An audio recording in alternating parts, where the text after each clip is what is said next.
Good morning and welcome to the College of Forestry, Ag, and Natural Resources here at University of Arkansas at Monticello. Great pleasure to host y'all this morning. I'm Michael Blazier. I'm the Dean of the College of Forestry, Ag, and Natural Resources here. But before beginning our session here, wanted to take a moment to allow our Chancellor, Ms. Peggy Doss, our Dr. Doss, to call us to order here.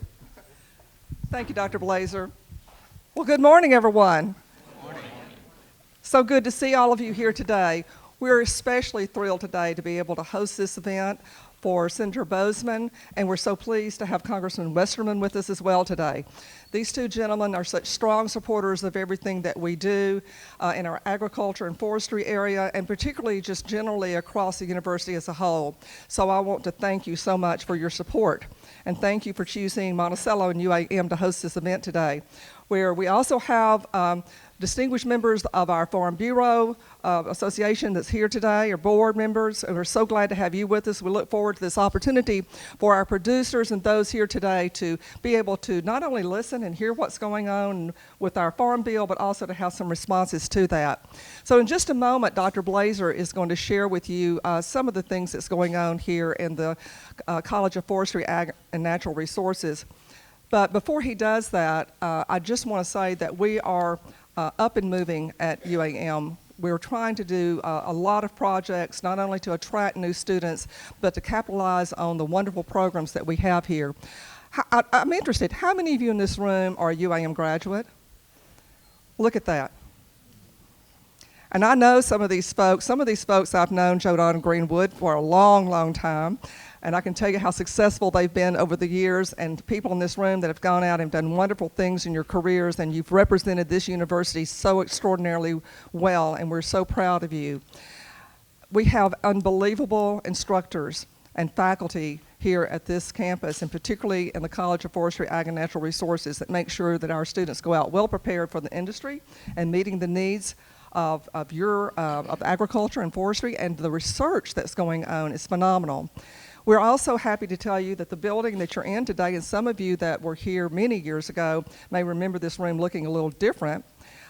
Recently, I guess in the last year, it's been renovated, and I'd like to do a shout out and another thank you to Representative Jeff Wardlaw for helping us acquire some one-time funds to do the renovation of this facility.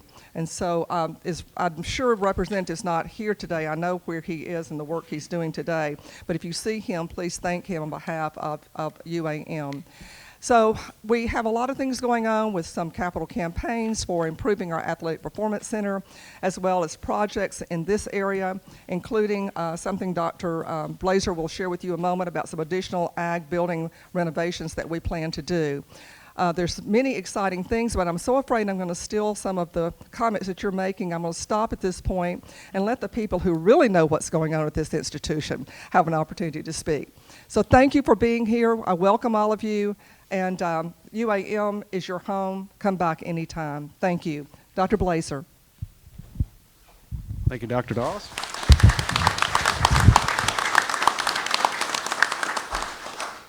Well, it's a pleasure not just to have y'all at UAM, but here in Southeast Arkansas. I think it's extremely relevant to discussions about anything on a farm bill to be in Southeast Arkansas. If you summarize the revenues from farms and timber and combine those, it's actually Southeast Arkansas that is the major region in the state of Arkansas for producing those type of revenues. Being administrator over this College of Forestry, Ag, Natural Resources, I feel like it's a tremendous responsibility and a pleasure that we're able to provide the workforce that will enact things that occur in the Farm Bill. We're the only forestry school in the state of Arkansas, and that's a $6 billion industry. We also have our agriculture and natural resources, and those account for combined about $23 billion, or 20% of the Arkansas's economy when you take all those commodities combined. So we have a very big responsibility in our college to produce the workforce to serve that major industry. So our alumni are professionals and community leaders statewide, and they're out there acting on the Farm Bill and carrying out its initiatives. We have a lot of great resources within our college. Our faculty, like others at the other ag faculty at Fayetteville and Arkansas State, we have combined appointments with the University of Arkansas System Division of Agriculture. We're unique that we have a more natural resources focus here, and we're doing a lot of research and extension that is relevant, highly relevant to the Farm Bill. We're doing research on the management needs of the forests that are planted in conservation easements, and we see there's large areas throughout East Arkansas that are planted in those programs.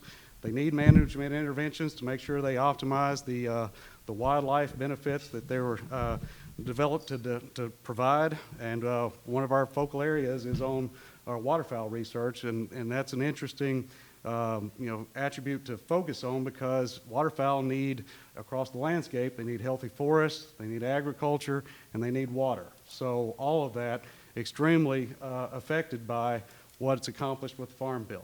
So tell us about your students banding the... Yes, this is, in fact, we're, just as a side note, we're live streaming this event right now through Zoom, and Dr. Osborne, our waterfowl professor, is out and about right now because this is banding season. The season is over, or the duck season's over, and they're about to fly north, so we're banding them heavily to monitor their movements throughout North America as they migrate back north. We're also attaching GPS receivers on their backs so that we can live monitor their movement patterns. And we know that due to shifts in forest health and forest composition that really need our research and management intervention, that there is the potential for duck populations to move away from the lower Mississippi Valley flyway. Arkansas is one of the top 5 duck flyways in the world, and in duck season, that's contributing about $1 million a day to the state economy. So it's a major quality of life issue and a major economic issue to make sure we sustain that. So we have our partnership, a private partnership with the Five Oaks Ag Research and Education Center that's really given our unit quite a bit of extra horsepower to pursue the research that's necessary to make sure those forests stay healthy and monitor the waterfowl populations to see how they respond as we do more interventions on that. So thank you for your question. We're also doing research that's relevant to the Farm Bill, that we're doing exploratory work on bringing new markets in for biomass, forest biomass, like for fuels, for new construction materials. We're doing research and outreach on soil health through cover crops and soil amendments like biochar. We actually even have a biochar production facility here in Monticello that we're working with. We have a new unit within our college, the Arkansas Center for Forest Business, and if I could get a show of hands by our ever-growing economists of that unit. Thank y'all. This was created in the last year's, or the 2022 legislative session now, or 21, and these are experts on a lot of issues that can be informative for Farm Bill development and other legislative development. There's experts on taxes and policies and how they affect ecological and economic sustainability. We're looking into how we can incentivize forest landowners in those easement programs to actively manage their forests. And they do a lot of analyses to help draw new industries into Arkansas. And one of the newest factoids that their unit generated that I found intriguing is that they did an analysis of what University of Arkansas at Monticello has meant to the economy of Southeast Arkansas and all of Arkansas. And when you look at what our students are generating in terms of increased earning power throughout a lifetime, through the operations of this university, that's generated a $270 million economic output for just Southeast Arkansas. It's $1.1 billion economic contribution of University of Arkansas at Monticello when you sum up those same factors there. So it's we're proud of what we're able to achieve here, and we're proud to have you here. And before we begin, I just wanted to point out one attribute of our building. Let's see, actually, before I get into that, this is, like Dr. Doss mentioned, part of a larger renovation effort. This was completed last year. We're working to renovate our greenhouse and a facility next door to this, and we're also in the middle of a fundraising campaign to have a privately funded new rodeo and livestock agriculture arena here on campus. Again, Southeast Arkansas is so important in agriculture. We want to be a seat of where folks can come and learn more and recreate more agriculturally related. But the feature I wanted to draw you before we begin is this facility is built to bring livestock right into the classroom. Those bay doors will open, and we can tether them to the wall right here. So maybe relevant to today's discussion, if there is an accrual of manure in this facility, we're set up to hose it down right there behind you. So without further ado, I will call us to order. All right. So maybe best to make, from here on, do y'all introduce yourselves from left to right here, or do we just get right into it? Let's get right into it. All right, there we go. Well, thank you. Is it on now? Yes. Okay, good. Thank all of you all so much for being here, especially in a kind of a rush fashion. We would never really know our schedules in Congress until things kind of gel out. But one of the things that I want to get done, I always talk about the fact that the answers to our problems need to come from the ground up. And so that's what this is all about. This is a Senate listening session from the Ag Committee in the Senate. I've got a bunch of staffers here. Where are you? Stand up and tell them what you do. And you need to be nice to these people. They're the ones that do all the work. Hi everyone, Harley Esser. I work for the Senator handling crop insurance, commodity programs, and disaster programs. Originally from Missouri, so excited to be here and hear what y'all have to say. Scott Davis, Senator for State Ag Liaison, and he's stuff our office. Good morning everyone, I'm Mason Kelly. I work as the Senator on his Ag Committee staff in D.C., but I'm from Arkansas, from now at home in Richmond, so good to be with you this morning. I'm John Newton, I'm the Chief Economist. Shane Zimmerson, I'm at Senator's El Dorado office. Very good.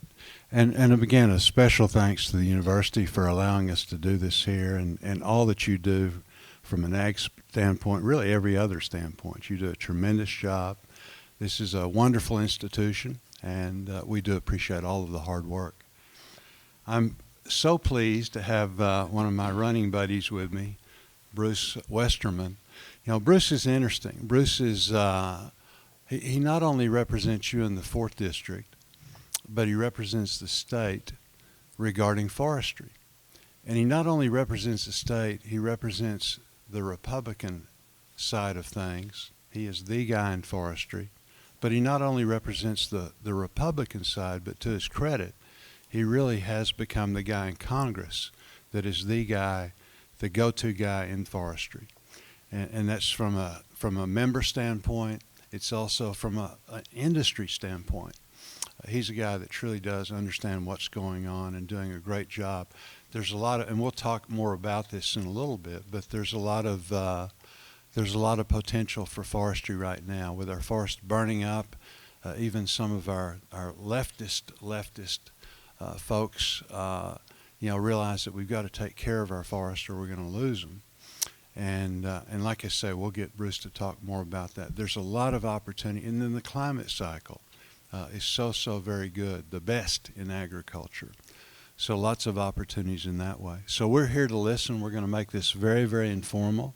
We've got some folks up here that we want to hear from officially in the sense that, with specific topics that we want to know about.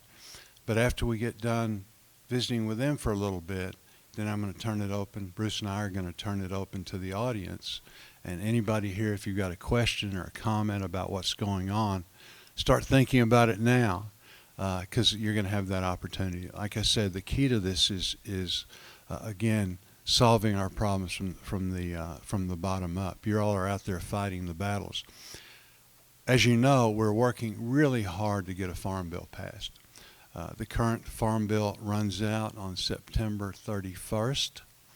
And so between now and then, we're having these listening sessions. We're having formal hearings in the Senate, both at the full committee, and then we'll also have it at the subcommittee level, gathering information as we go forward.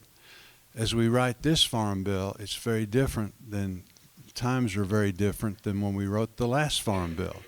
We thought times were kind of rocky then. There's no comparison now. So we've got these generational things going on with the high input cost, all of the problems, high interest rates, the list goes on and on. Supply chain issues, all of the things that you all have been having to deal with, and have done your best and actually dealt. But we want to see how we can help, how we can make things run smoother.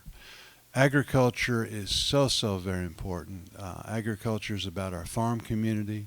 It's also about the nutrition aspect, but it's all about rural America. In Arkansas, we've got 75 counties, 53 of them lost population. You start losing those turnback dollars, you don't have a whole lot to begin with. It makes it very difficult. Agriculture is the sustaining force. So anything we can do to support not only the farm community, but agriculture in general. And as you know, there's a lot of stuff in the Farm Bill that has to do with just supporting rural America through broadband, through water. The list goes on and on. So those are the things that we're going to be talking about. I'm very optimistic. I think that Congress wants to get a Farm Bill done. They know how important this is. My goal is to have a better run of it than the last Farm Bill that we did. Senator Roberts, Senator Stabenow passed a Farm Bill with a record number of votes. I think they had 86, 87 votes in the Senate. That's a big deal. You could say who's for Mother's Day, and the ratio wouldn't be a whole lot more than that. I think there was only 20 dissenting votes in the House. So again, we because of your hard work, we've worked hard to make sure that members of Congress understand how important this is, how important it is to the general public. So, Bruce, tell us a little bit about what you're working on.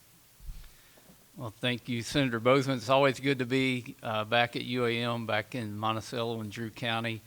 And when you get invited to a Senate Ag listening session, you just say what time I will be there. So it's great to be here representing the House and to be here with my good friend Senator John Boozman, who is he does so much good for the state back in D.C. and I think he's the most under-recognized member of Congress in the effectiveness of things, and he gets stuff done. If I run into a roadblock, it's like I got my lifeline. I call Senator Boozman and say, hey, what can we do here? And he works it out, and he does it always with a smile on his face. So thank you, Senator, for doing this listening tour and for letting me be part of it. Dr. Doss, good to see you again. I didn't realize that UAM was actually an institution when Joe Don Greenwood went to college, but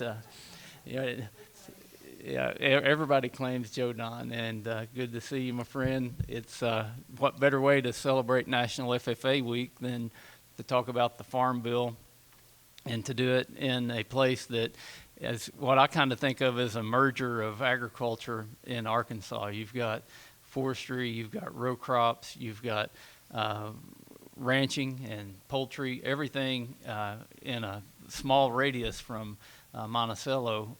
When you think of agriculture in Arkansas, is right here. So you should be able to get some good input, Senator, and with the Senator serving as the ranking member on the Agriculture Committee, I can tell you that Arkansas is well positioned as we put the Farm Bill together. And also on the House side, we've got Rick Crawford, who's got very high seniority on the House Ag Committee, and G.T. Thompson, who chairs the House Ag Committee, is a personal friend of mine and the senators, and he will do the right thing, and I'm very excited about this opportunity with the Farm Bill. I'm on the Natural Resources Committee, which has a lot of relationship with the Agriculture Committee. And one thing that our committee has jurisdiction over is Western water.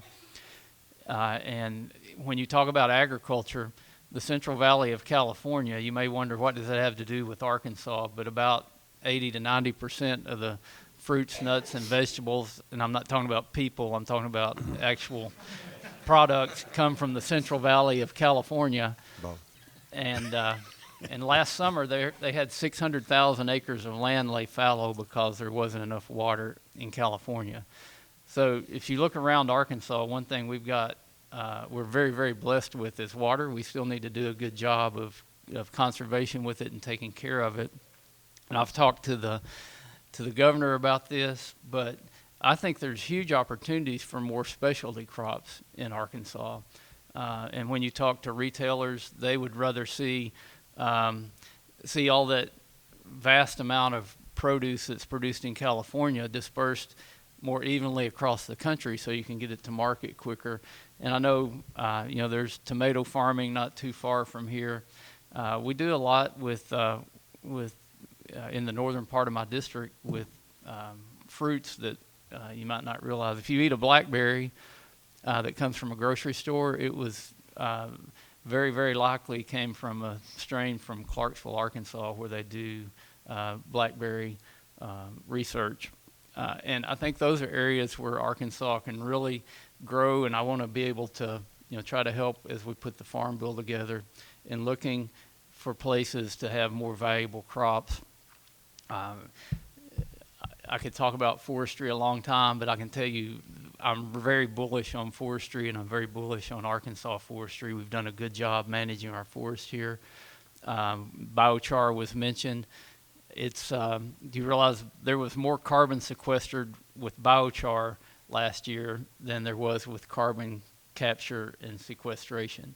And I've actually got a bill called the Biochar Act that we'll run that as a standalone bill out of the Resources Committee, and if we can't get it passed on a standalone, that's something we'll be trying to include in the farm bill, as well as feral hog control and a lot of the conservation programs. So a lot to talk about, and I've already talked too long, so I'm going to yield back, Senator. Thank you for letting me be here. No, thank you so much. And one of the real joys of being on the Agriculture Committee, it's not about Democrats and Republicans. There's not a lot of infighting that way at all.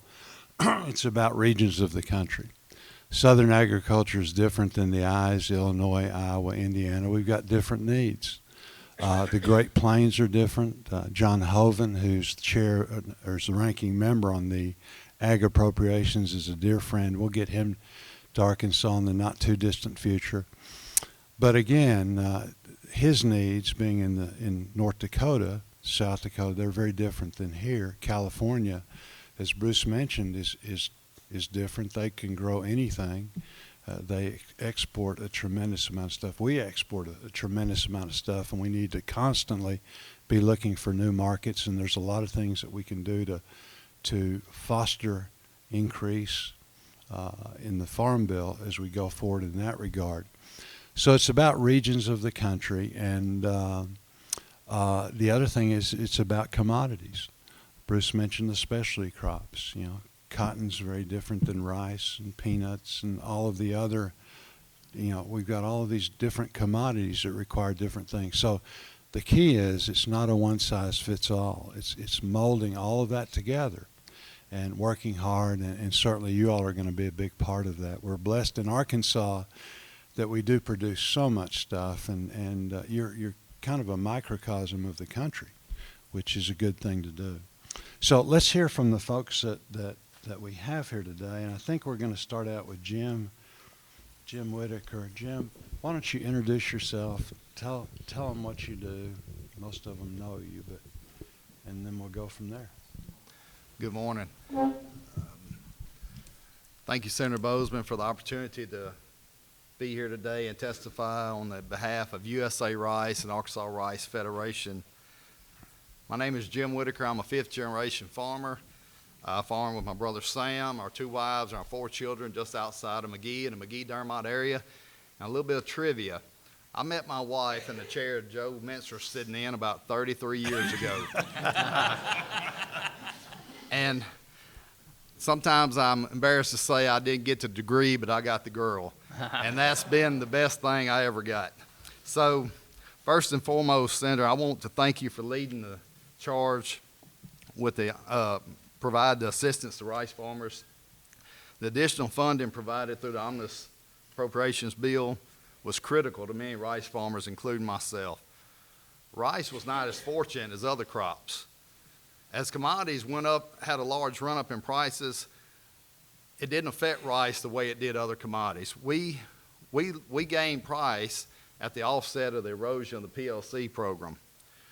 Rice is more vulnerable to other crops due to rising fuel costs, fertilizer, and the result of the 2022 rice crop would have been a wreck if it had not been for the assistance Congress provided. We recorded the lowest planted acres in the United States last year, lowest in 40 years. This is threatening critical infrastructure in rural communities all over the United States. Senator Boozman, we have no greater champion than you. I want to thank you for what you've done for Arkansas, for what you've done for rice.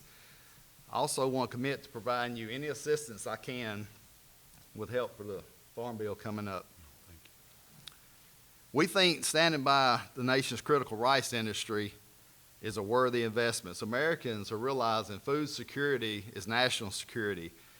And on average, every rice farmer commits $1 million to the local economy while hiring 6 employees.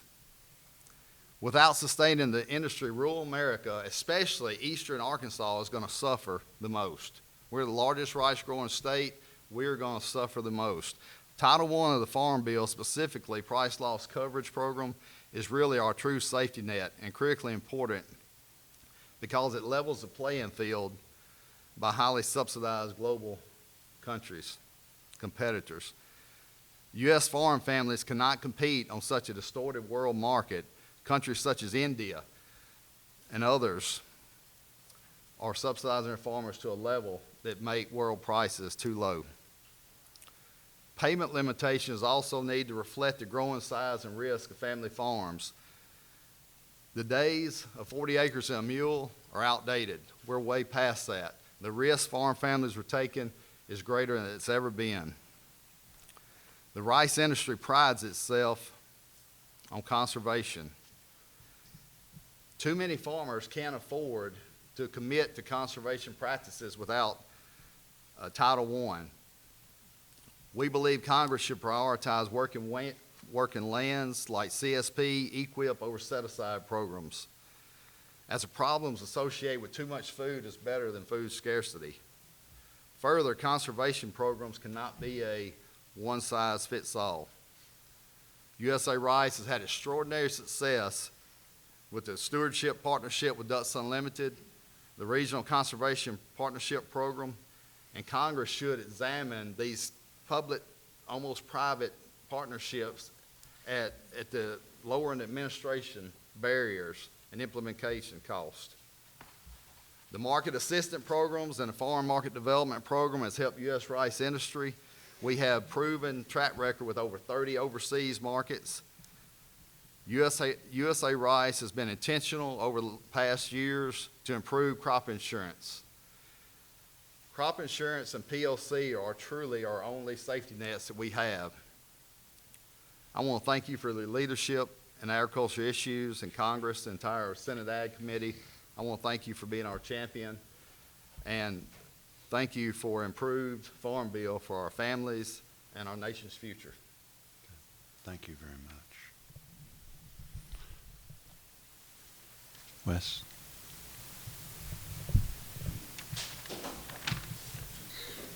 Well, good morning. Jim's obviously a lot more polished than I am. This is my first go-round on something like this, so I would like to thank everybody for this opportunity. Thank you all for this opportunity. My wife and I farm soybeans, cotton, and corn just east of here in DeShay County, over close to the Mississippi River. I've been a full-time farmer since 2016. I had a career with the Cooperative Extension Service for 14 years prior to that. My wife is she's been a full-time farmer since 1996 when she graduated from UAM here. Some of the acres that we farm, we've been farming, my wife's family's been farming for over 80 years. We have benefited from some of the conservation component of the current Farm Bill through the CSP and the EQIP programs. The only thing I'd like to say regarding the conservation component is that I would like to see its continued funding, echoing what Jim said.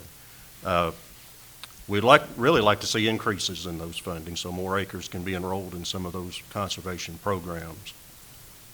We've also benefited somewhat from the ARC PLC components of the current Farm Bill, so I think those programs should also be continued. But I also think reference prices used in those may need to be reevaluated because of the increase in input costs, drastic increases in input costs that we've been seeing the last couple of seasons. The crop insurance component of the current Farm Bill is where I think most of the work needs to be focused on, or a lot of work needs to be focused on in the new Farm Bill, so that we have a crop insurance program that works for everybody. I'll give a specific example as to what I mean by that. We buy a multi-peril policy every year for coverage with the expectation that if we have a major event on our farm, we'll be covered for at least some of that loss. We also understand that crop insurance is not meant to make us whole following a major event, but it should at least help soften the blow.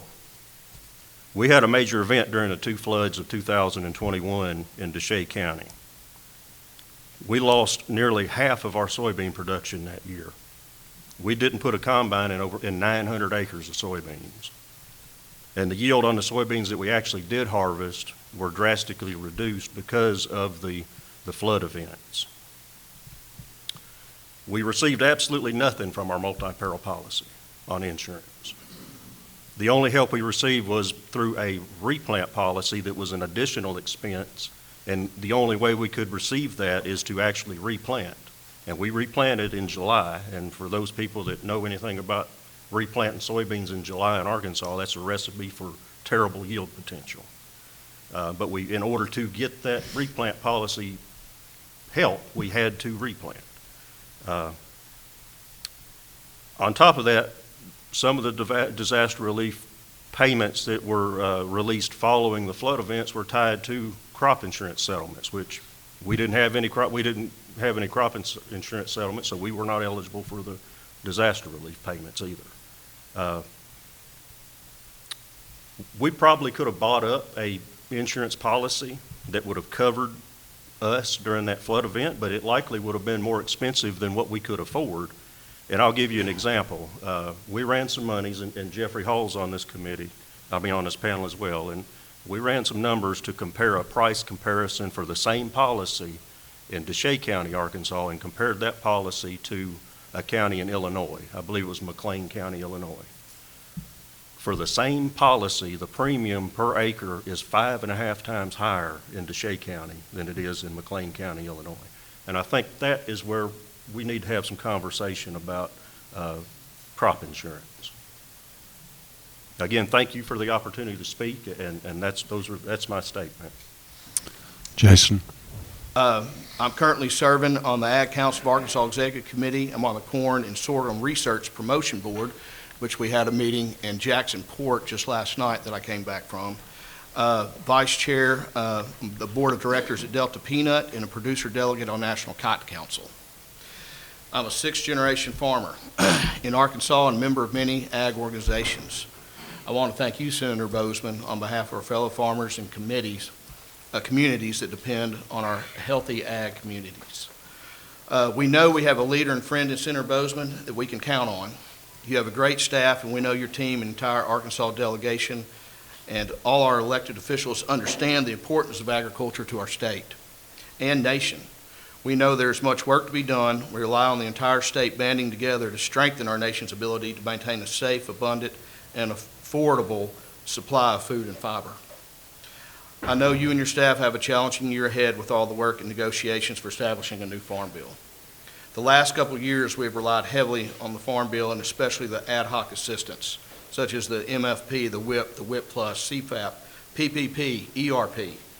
They have been critical to keep many farms afloat. Farming dynamics have changed through the trade war, pandemic, natural disasters, supply chain disruptions, which only seems to be getting worse, geopolitical battles, and other unforeseen challenges. The Farm Bill's safety net is falling short of providing sufficient support for farmers, hence the need of all the ad hoc assistance that we needed to get just to keep farming. It's my hope that we strengthen the new Farm Bill to reflect these recent experiences and lessons learned to build in these amounts into the new Farm Bill, so relying so heavily on the ad hoc programs, while maintaining flexibility on the use of funds to adopt to future emergencies that may occur. Ways of achieving this in updating price support programs by increasing reference prices to the PLC, ARC, higher payment limitations, and fewer eligibility requirements in a new Farm Bill. Diving down on the farm level for a moment, costs have escalated unprecedented levels with only modest gains in commodities. Equipment prices have soared and parts inventories have diminished. Wait times for parts can take up to weeks to months, which we all know we have short windows of opportunity in farming, and so that can be very impactful on our economy at the end of the year. Labor strategies are a real problem, and the cost to obtain labor is much higher than pre-pandemic. These are just some examples of what producers are dealing with and why we needed the ad hoc programs and need to make changes for a more permanent solution by increasing the commodity reference prices and marketing loan assistance prices in a new bill. Another point of emphasis is higher payment limits. As we all know, fewer people are moving back to our rural communities to farm, and many of when they get out of farm or retire, are being forced out because of the economic situation we're in, is falling on the existing farmers to pick up those acres. So it's pushing us with more acres, and the limited amount of, the limitations are a major factor as we grow our acres moving forward. I'd like to thank you again, Senator Boozman and your staff, for all your hard work, and on behalf of Arkansas Agriculture, thank you for the opportunity to speak before you today. Thank you. Grant. I'm the odd man out. One in forestry, I guess. Well, you've got a big backup here sitting to my right, so.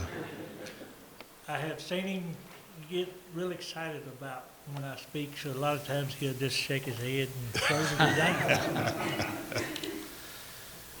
Now, I started on this campus probably in '79. I recruited a young lady to come back here in '80, and we've never left this campus. Been here for, I guess, 40-some years now. Been married to her for 38. She still works here full-time, 37 years, I think. But I'm going to read some of this because it's got a lot of stats in it. Ranking Member Boozman, Chancellor Doss, Dr. Blazer, Congressman Westerman, thank you once again for hosting this today. The U.S. has approximately 823 million acres of forest and woodlands, over a third of the nation's landscape. More than half of that land is privately owned, around 1/5 is federally owned or controlled. These nationalized lands provide an opportunity for the timber industry and the federal government to work together, which I'll address later on. You might be asking yourself why forestry is represented on this panel. Timber is a crop that accounts for 19 million acres, 56% of Arkansas. The top 5 traditionally recognized crops, rice, cotton, wheat, soybeans, and corn account for 6.2 million acres in Arkansas. The forest product industry employs 28,000 people, or 28,000 Arkansans, mostly in rural areas. The industry leads in southern states and only falls to third in impact for the U.S. states. Total economic impact of the industry is $6.5 billion with a payroll of $1.7 billion. Outside of economical impacts, forest management is essential to mitigating climate change, preventing soil erosion, protecting our air quality, providing habitats for our animals and watershed. The most important thing that our forest and our forest industry is we need new markets. With 95% of our current consumers outside of the U.S., I think the new Farm Bill presents a great opportunity for us to fund more research on how our industry can expand current markets, establish new markets, and identify the international wood product needs that our industry stands ready to meet. In addition, research. I hope we can also look at ways to encourage the USDA and the Foreign Ag Service to prioritize our nation's timber inventory as they look to ways to increase trade for our global markets. American farmers and ranchers they help feed the world, and American foresters and industry can also supply the world with our wood products. New markets would mean new meals, new jobs, new economic growth in our country's managed forestry. Just like here in Monticello, in our towns and communities, we in South Arkansas, the overall GDP is probably 60%. There's a few things and I don't know how everything works out at the federal level with the USDA and stuff, but the Foreign Ag Service. But another thing that we have talked about is, and I'm sure Congressman Westerman, FIA, the forest inventory, if we could look at something on the economic side of that, instead of the Forest Service and them doing inventory analysis, can we do economic analysis, and can we put that in the Farm Bill somehow? But that is one thing that we definitely need. We're growing about 23 million more tons a year than what we're harvesting, and without new markets, we're kind of dead in the water. And we have the great opportunity to increase the nation's and the state and our local GDPs. Thank you. No, thank you. Okay, jump in there.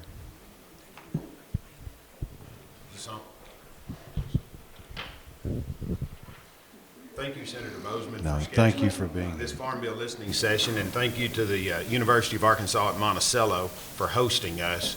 And Congressman Westerman, thanks for joining us this morning.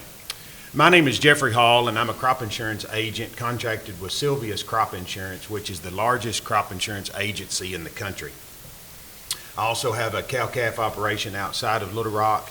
I have worked on a number of farm bills in my previous life as a lobbyist for Arkansas Farm Bureau. So crop insurance goes hand in hand with my background in the federal policy created with the farm bills. With agriculture being the #1 industry in Arkansas, it is vital for farmers to mitigate their risk and protect themselves from weather and market declines. The 2012 Farm Bill created a shift away from direct farm support and enhanced crop insurance, moving Southern farmers' focus to increase their participation to the federal crop insurance system. Since then, farmers across Arkansas and the Mid-South has continued to use crop insurance and slowly began buying a higher level of multi-peril crop insurance, as well as start looking at other products to manage farming risk, such as whole farm, margin protection, stacks, supplemental coverage option, enhanced coverage option, etc. As diverse as farming operations are in the Mid-South and throughout the Midwest, it is amazing to me that the multi-peril crop insurance, whether you select RP, which is a revenue protection, or YP, yield protection, offers a level of coverage for all farmers in all regions. Here in Arkansas, a wet spring is way worse than a dry summer. So multi-peril crop insurance prevent planting indemnities to assist through those wet springs, compared to a dry summer, which negatively impacts the non-irrigated crops in the Midwest, all being assisted by one product used differently. But agriculture being as diverse as it is within regions, more is needed. As the cotton industry shifted away from direct support and moving towards crop insurance area plan called STAX with an 80% subsidy, and then Rice Federation creating the margin protection product, which I have seen both add dollars to operations in years of price decline. Though I feel like rice margin protection should have a higher subsidy rate similar to the area plan in cotton STAX. With this increased subsidy, as well as a policy change allowing farmers to try the margin protection and participate by the type of rice acres, whether it's long grain or medium grain, would increase the participation of the product. These area plans, along with supplemental coverage option, enhanced coverage option, offers a level of price protection. But the problem I see in these area products, as well as the multi-peril crop insurance, is the complexity of these and the farmer understanding of how these products work in managing their risk. Not everyone has the software to show historical performance of each of these products, which we use daily to help assist customers to decide which product is best to manage their risk. The other problem I see is what Wes mentioned or alluded to at the end of his comments, and that's the premium cost that Mid-South producers see. There's no comparison of cost between regions. A Midwest farmer usually purchases an 80 or 85% coverage level of multi-peril crop insurance. That is cheaper than the Arkansas farmers can purchase a 50% level coverage. I feel this is a cause of the historical lack of crop insurance participation here in the Mid-South over the 20-year period. One solution is to use a STAX as a model of an area crop insurance top band shallow loss coverage with an 80% subsidy and open that product up to other crops. This would provide affordable shallow loss price protection product for Arkansas farmers. So with that, I appreciate my time here to speak on this panel. Thank you, Senator Boozman. Thank you, Congressman Westerman, and members of the audience. I look forward to participating in any questions that may have. Thank you, Jeffrey. Sammy. Yes, sir.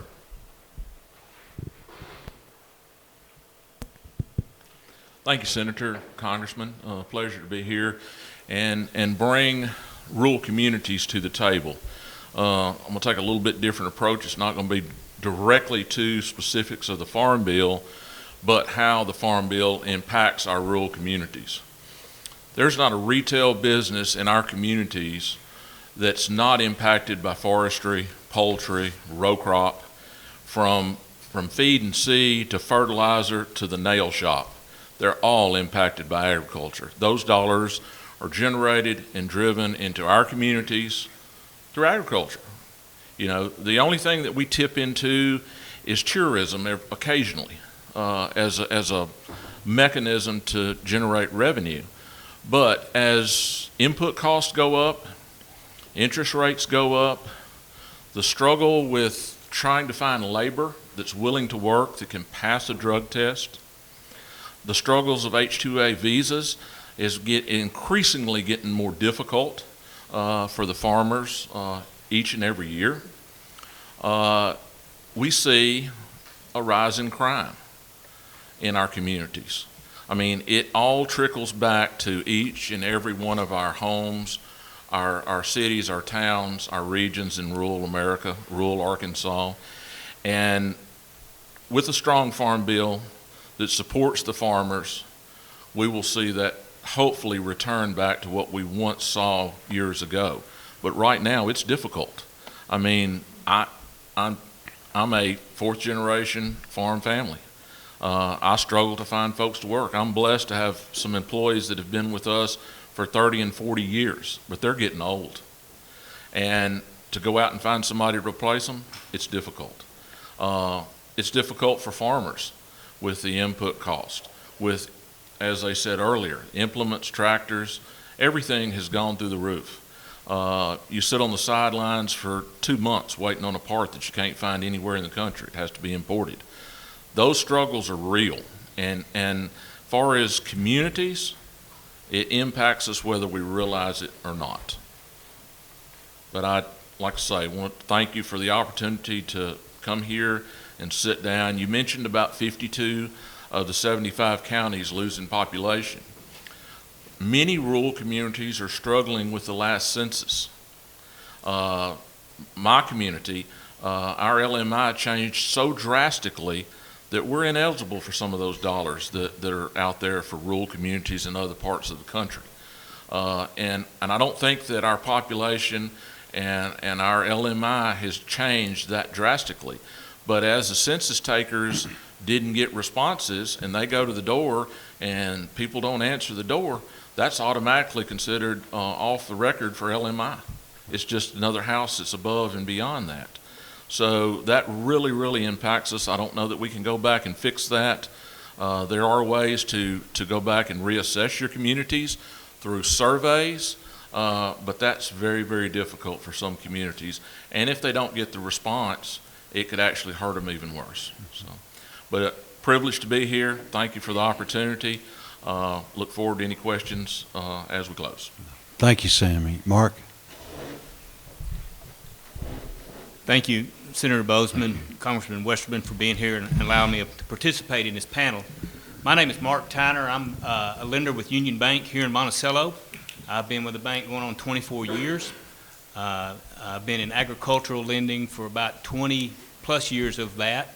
I'm involved with the timber industry with equipment loans to our logging contractors, land purchases. We also do production loans for row crop farmers, equipment loans for row crop farmers, produce farmers as well, cattle farmers as well. I'm a native of Monticello. I'm a 1985 graduate of UAM, and I'm also a member of the Monticello City Council. From a lending standpoint, some of the challenges that we see for our farmers, and I'm going to address just 4 quick topics that I'd like to address regarding the Farm Bill and some things that we see in lending. Today's environment, we talk about the program payments, the PLC, the ARC payments, and some of the panelists also mentioned this. In today's environment with interest rates up, input costs up, that price that we're recognizing as that price point is really not enough. It needs to be some other factor. When beans were $10 and corn was $4, rice is $4 or $5, cotton's 50 or 60 cents, then we needed that price point made it efficient for the farmer to be profitable, and it helped them in making debt service payments, input payments. So I think it's important that we recognize where that price needs to be in relationship to what those input costs are. This year, what I understand with urea prices being down, diesel prices being down, which is a large input cost for a farmer, that may help it a little bit. But when you're paying $5 for diesel, $1,000 for urea, and you're getting $15 beans or $13 beans may sound good, but at the end of the day, it's really not. So we would like to see those program payment, those numbers for those commodity prices to be elevated to help the farmer. We also think that crop insurance needs to be continued. It needs to be a forefront in the Farm Bill. Make it affordable, make it effective, that the farmer can, when they purchase a policy, that they feel comfortable that if Mother Nature has an event that affects them, that they can feel confident that they're going to get paid and be good utilization of the premium that they pay. One of the things is that somebody also mentioned is, we've got an aging farmer population. There's going to be a turnover where we're going to have new farmers, younger farmers coming in. And as a banker, we're going to require a guarantee. For example, a poultry farm. Right now, you've got to have a minimum of 4 houses, I believe, in a poultry operation to get started. That's $2.5 to $3 million. Well, the guarantee program is set at like $1.8 million, I think, with FSA. we need those increases to allow those farmers to get in, to jump in, get involved in it, and get into the industry and start farming. We would say probably a minimum of $3 million on the guarantee program to allow for new farmers to get involved. Likewise with a row crop farmer. We're going to ask, as new farmers come in, if they're not multi-generational descendants from that, then they're going to need assistance in getting into that. And it's not cheap. I mean, to make it worth your while to get into farming, these guys that actually farm, it probably needs to be a minimum of 2,000 plus acres to really make it worth your while to get into it. Well, you got to have combine, you got to have tractor, you got to have implements, and then your inputs and your operating load. So likewise, we would think that that $3 million would be a good minimum for or a good basis for FSA guaranteed loan programs. We mentioned the labor, and unfortunately, it is very difficult for our farmers and our loggers to find help. I don't think I have a farmer that does not have some type of foreign labor to help through H-2A type labor, whether it be from Mexico or from South Africa, to come in to help them. Unfortunately, our current people in the United States don't want to work. They don't want to get their hands dirty. It's too easy to get free money and not have to work. So I think those programs for labor, we need immigration reform to make it easier for people who want to come to the country and work. But we got to have it legal, and we got to have it concise. I also think that we need to streamline those efforts to make it easier to get those people into the country. I know there's a process that we have to go through to make sure that we want them here, but we need to streamline that and expedite that. FSA is a great tool for our farmers, and we have a great relationship, the banks do, or we do, with our local agencies. But when it comes time to calculating PLC payments and getting all of that program in place, that is really if you've never done the calculation, we calculate that and include that in our cash flows if they qualify. And to calculate a PLC payment is really a pretty extensive deal. You got to take your base acreage of your farm number, you get a percent of that, but to calculate that is pretty difficult. I think that needs to be streamlined. I'm not too sure that those base acres and those yields that they use for that should be increased. I mean, some of those yields that they're using are from yields from 30, 40, 50 years ago. Do we use an average yield from that number? No. Should we take a more recent yield to calculate? So if I've got a farm and I'm raising soybeans, but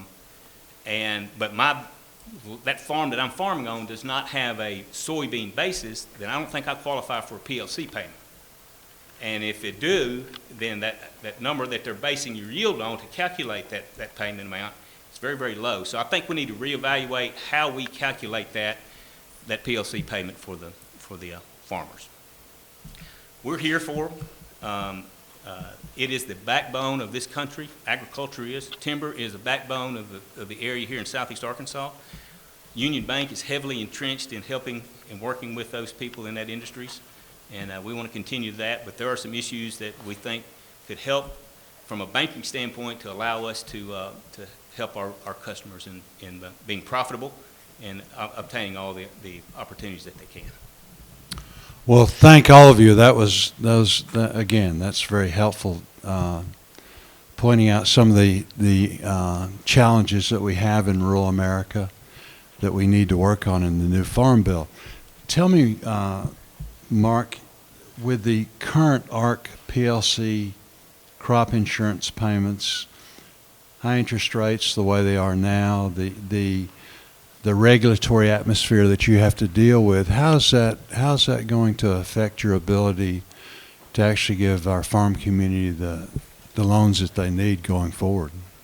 Well, as you just said, Senator, everything is elevated through inflation.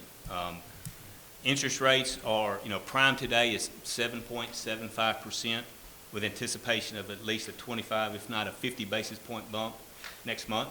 So that makes prime interest rate 8 to 8.5%, and that's where we fund our loans off of. As compared to what was it a couple years ago? A couple of years ago, even prior to the COVID pandemic, prime was 5%, 4 to 5%, ranging however it went. So you've had a doubling in interest rates over the last, 2 or 3 years. Equipment prices go up, input costs go up, but just the need for the farmer to have a security that they'll have the support from the government or from our country to help provide those funds. Now, from a regulatory standpoint, I'm not sure what, the ins and outs of that, I'll be honest with you. I just know that these farmers depend on insurance programs and some subsidized payments. There's years that they have a good year. I mean, a couple of years ago, if you bought your inputs right before the pandemic and you bought low and then the prices went up because of the pandemic, they had a good year. But since then, I mean, it's been a challenge because of all of the inflated costs that are involved with that. Very good. Bruce? I want to say thank you to all the panelists for great input. The neat thing about living in Arkansas in a rural state is when it comes to issues on the Farm Bill, an expert is no more than a phone call away, and it's evident here with all the expertise that we have at the table today. But as I was listening to the testimony, a lot of was mentioned about labor cost, about input cost, about higher interest rates, inflation, and currently the federal government's response has been to raise interest rates to try to lower inflation, which is something you can do on the monetary side, but we know that if we could get more supply, if we could do stuff on the supply side, it would help in the long term to drop inflation even more. And we also know that when there are supply side constraints with inflation, that our consumers, mine and Senator Boozman's constituents, are the ones that are paying the cost for that, as well as the producers. So, and I can't remember who was talking about the cost of urea and diesel fuel, how it's a little bit lower this year, but we know that energy costs are foundational to input costs, and they get magnified all the way through the growing and producing. But as we look at policy to improve the supply side for Arkansas agriculture, what would, and I'll just open it up to whoever wants to throw this out, what are the main areas of focus? I know I've heard markets, labor, fuel, fertilizer, interest rates. Where would you tell us to direct our focus? Let's have a chip at it. Jump in. Obviously, at our markets, open up new opportunities. China impacts the cotton industry drastically, and we never know where they're going to be. It's like a secret.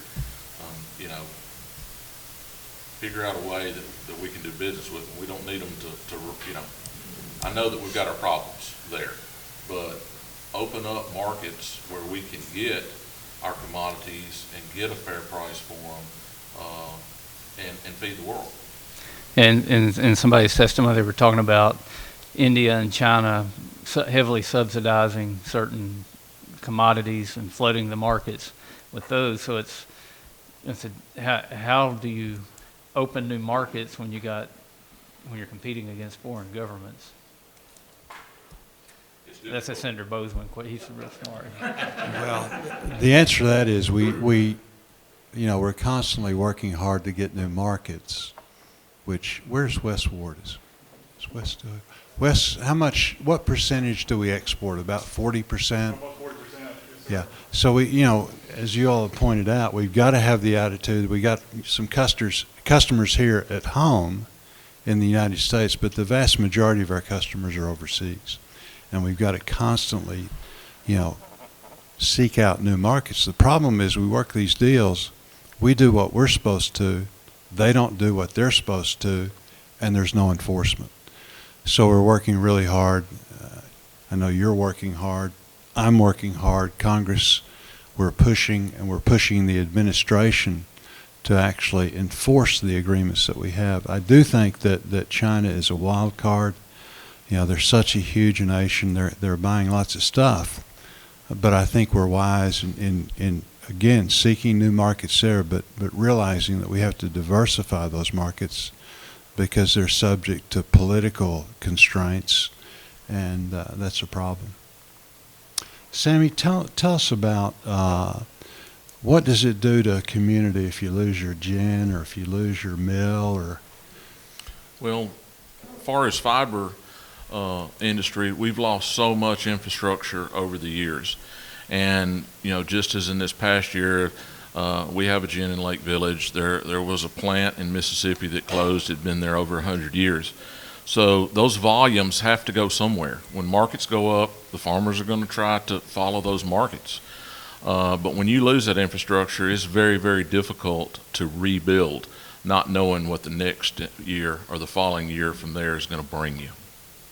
Very good. You want to ask about forestry? Yeah, the senator asked if I wanted to talk about forestry, and it's always something I like to talk about. But the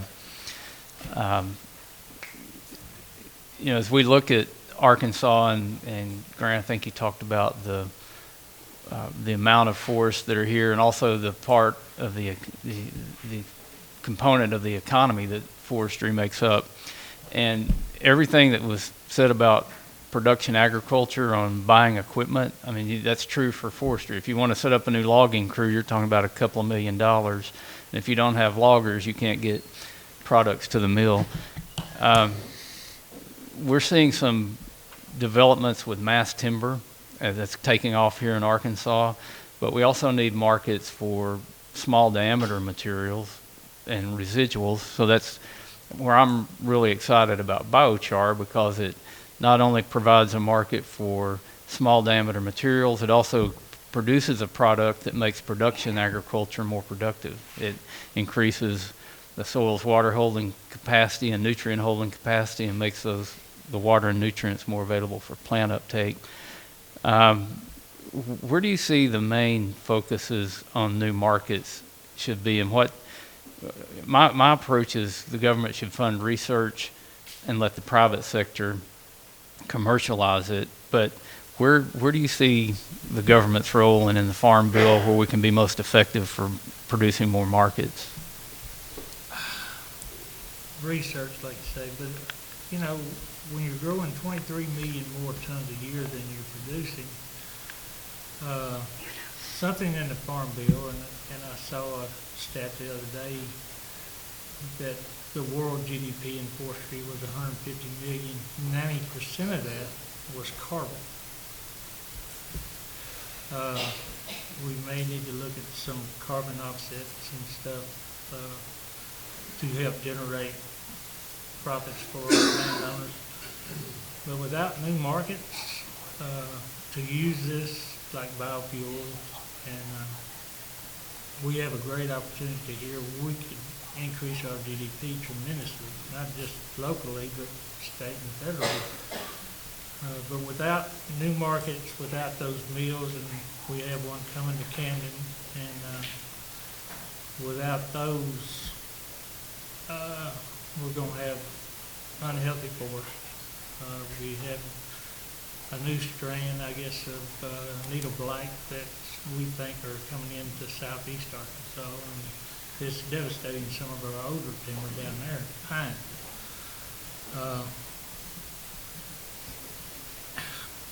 And I don't know, but as interest rates go up, as fuel and input costs go up, we may have to look at some of the tariffs that we look at, you know, to protect the businesses and industry that we have here today.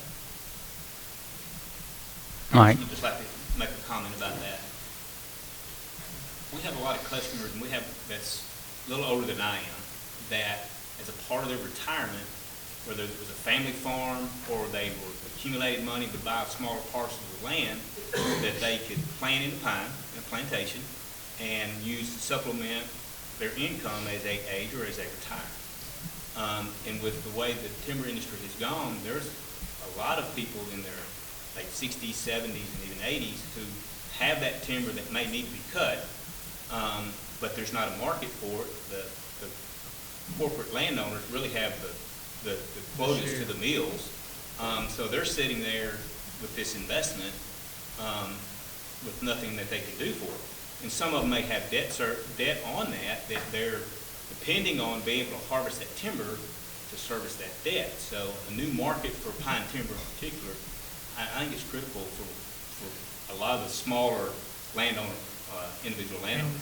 And most of your loggers want to work for an industrial landowner because they have thousands of acres and they can get wintertime work and Right, and with all the emphasis on climate, forests are the linchpin to a healthy environment and to, as Roosevelt said, trees are the lungs of the earth. They pull carbon out of the atmosphere. But there's a disconnect with the need for markets and the need and how that promotes healthy forests. I saw a statistic that the number one cause of deforestation in the U.S. is development. So it's when the value of owning timberland is not high enough to keep the timberland, like these private landowners you're talking about, then they start looking for other markets, and a lot of times that's development where you lose the forest. So I think we've got a real opportunity with the emphasis on climate and on environment and the role that forests play in that, and we just need to be able to promote forestry and forest products more on a larger scale. some of our mills will actually not purchase timber if you're not going to keep it in forestry. If you're going to put it in housing or whatever, there's a certain amount that they want. So. And I've seen mature forest cut so solar farms could be put up. So there's a real disconnect on benefits to the environment. And we've done a bad job of telling our story because we are carbon neutral. Our industry is very important to sequester carbon. And we've done a bad job of telling our story over the years. What we want to do is make it such that we give you the tools, those of you that are interested in participating in, at some point selling credits through private industry. In other words, selling a credit, this and that. We want you to have the ability, if you'd like to do that, if it becomes profitable to do that, that you're able to get into that market. And forestry really does lend itself because the life cycle is such that you're sequestering carbon, you cut the tree down, it goes to lumber, that's still sequestered carbon. The list goes on and on. It's more difficult with our other crops, but it's possible. And again, if that becomes something that is, is a market where we can value add the things you do, we certainly want to do that. On the other hand, we're not going to get ourselves in a situation where, whether or not you're doing it, this is going to be a totally voluntary program. We're not going to get ourselves in a situation where you have to do certain things, or you don't get to participate in crop insurance, you don't get to participate in ARC or PLC, or you're somehow, dinged if you're not climate friendly enough. Okay. That's a big deal. It's something that the administration is pushing hard. You can look at some of the other countries throughout the world, places like Germany, places like the Netherlands, where that is really, it's never enough. And so again, voluntary is fine. We're going to create the opportunities for you. What we're not going to do is make it where somebody in Washington is deciding, how you grow things, whether or not you're climate friendly or enough. Or we'll get ourselves in a big problem.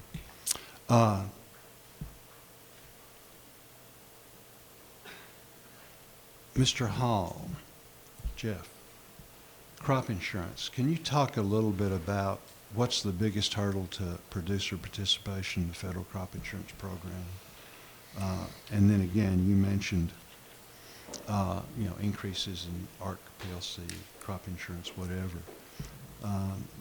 What advices have you got as we do the Farm Bill, specific advice You mentioned raising reference prices, but what are the problems if people do want to get in the program? What are the problems in getting into it? And then, the question was raised, why are the rates five and a half times more here than they are in Illinois? Yeah, and I think Wes really pointed out a particular situation that really illustrates part of the problem that we see every day whenever I'm working with farmers, and that's the complexity of the program and the premium cost here in Arkansas. Like I said earlier, I feel like because of the way the traditional farm bills have provided more direct support to Arkansas agriculture, then the participation or lack thereof of crop insurance products, because we utilize the funds on irrigation and leveling land and those sort of aspects of the farm rather than staying non-irrigated. And so that was our crop insurance dollars, or our risk management dollars back 10 plus years ago. But now, as we've seen some of these new products come, because we often talk about the shallow loss band coverage, and those products are out there, the utilization and the familiarity of how they work in managing your price risk is going to take some time to educate farmers on how productive they would be in price loss situations. So I think the cost, just due to the actuarial rating system that RMA uses with the lack of historical participation here in Arkansas is part of that premium increase that we see here versus in the Midwest. And then the complexity. There's a lot of moving parts in crop insurance, and how you get it organized and created for your particular situation in various operations up and down the Delta. Well, we want the parts moving where there's more balance. We'll work on that. Bruce has got another engagement, so I'm going to kind of let him ask whatever he would like to ask right now, and then any comments you've got, Bruce, about. Yeah, well, thank you again, Senator, for letting me be part We of appreciate you squeezing us in.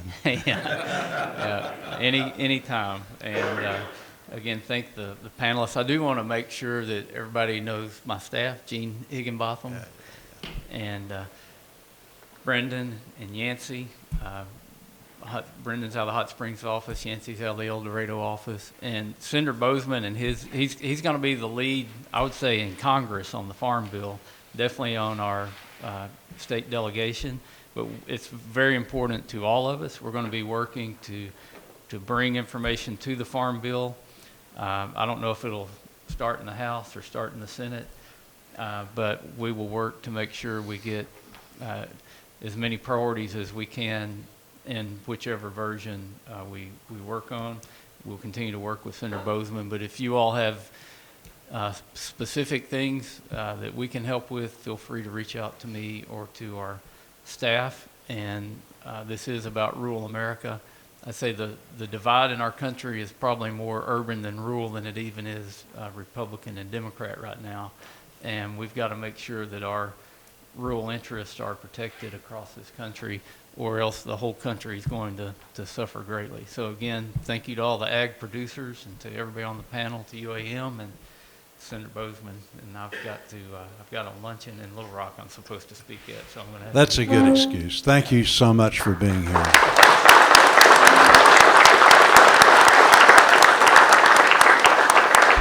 Nobody does a better job than Bruce. We're very, very proud of him, and I learned a long time ago, you don't want to ask Bruce a question unless you really want to know the answer.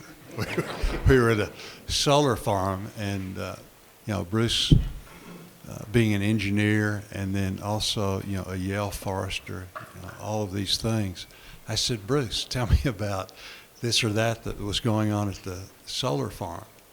And 30 minutes later, he was still trying to help me understand exactly what was going on. So again, there's nobody that does a better job in Congress. So let's ask a few more things, and then again, I want to open it up to the audience. Any questions or comments you've got are welcome.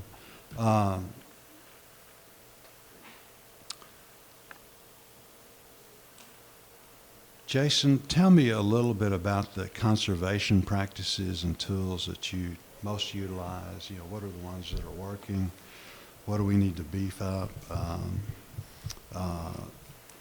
And again, if we didn't support the tools that you're using, how would that negatively impact your ability to do what you do? Well, we currently certainly try to apply for a lot of the EQIP programs that we can get into. Unfortunately, in our county, it seems like we always get the short end of the stick, and funding runs out pretty quickly. I'm sure most people probably experience the same problems, but we've done a real good job of being able to use the cover crops. We've initiated a lot of biologicals on our farm, and through those things, in a good crop rotation is something that we're doing also. We're putting a lot of nitrates back in the ground through the peanuts, a lot of organic matter with the peanuts and the corn rotating through. And we've been able to cut back a lot on nitrogen and other things. But moving forward, I'd love to see more funding for the EQIP, because we're only able to do so much of our cover crops, because it is a very expensive cost.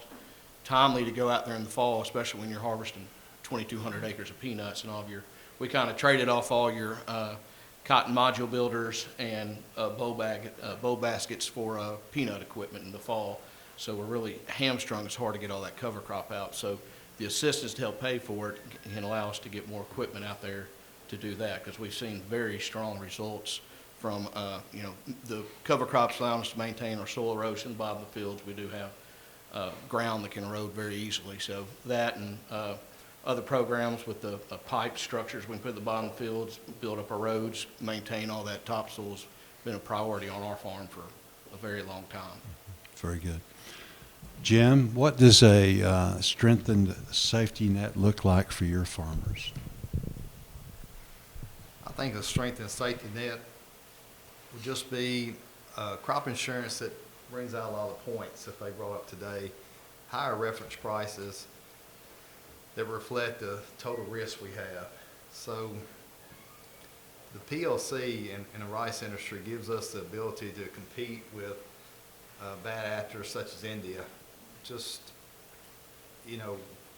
recently I was standing in a field of Thai jasmine outside of Bangkok.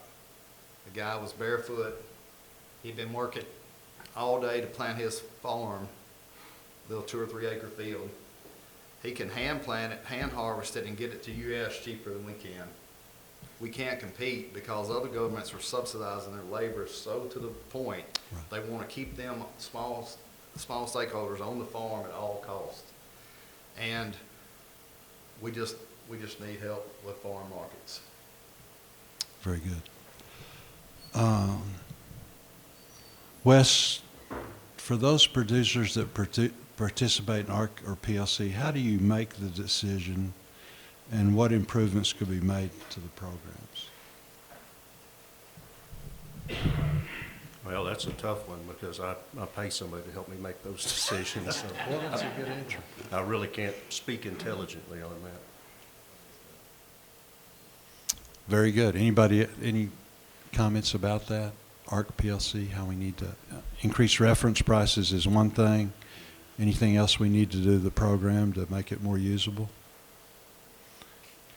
Sounds like it could be more usable if you have to hire somebody to figure it out for you. I will say one positive thing that I feel like is when the Farm Bill created the opportunity for farmers to choose what product, or excuse me, what program, whether it's ARC or PLC, on an annual basis. Versus the other.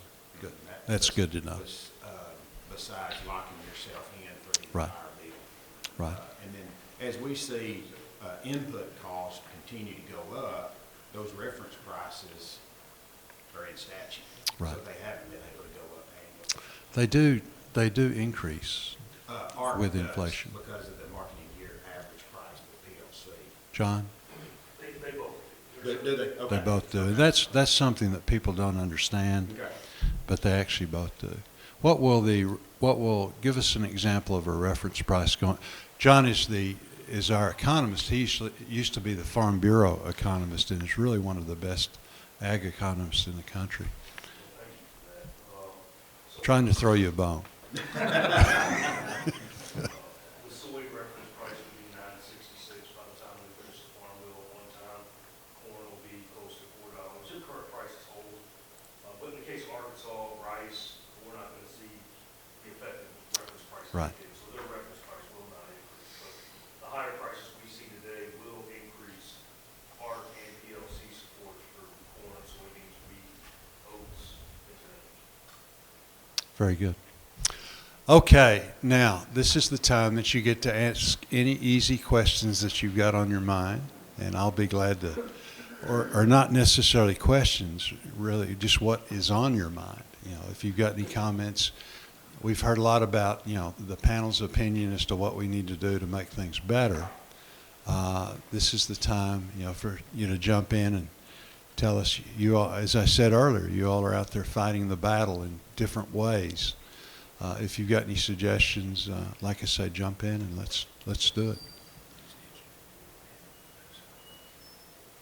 I'll start. Yeah.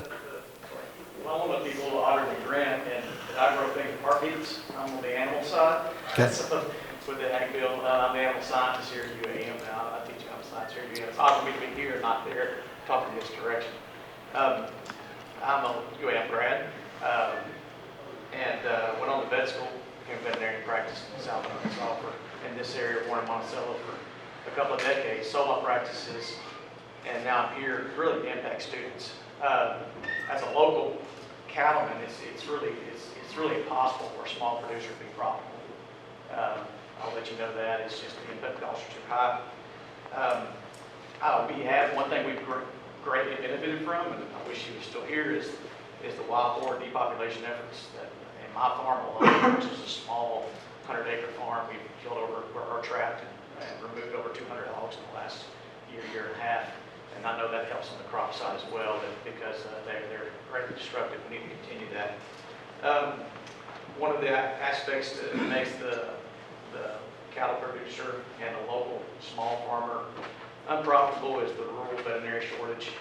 We need to address that. The high student debt that students come out with. They can't put a vet box in the back of a truck and serve the producer and pay their bills. So we've got to increase prices of the animals that they're selling, or make it to where veterinary students can pay down their debt so that they can serve the community. There's a lot of desire there. I was in Mississippi State Vet School this weekend. There's a lot of desire to do that. It's just they're smart enough to do math to know that they can't do that when they graduate. So that needs to be addressed.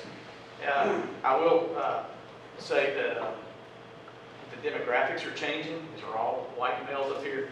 I teach mostly females, and there's a lot of minorities that are coming in to on the animal science side, which is a plus, a win.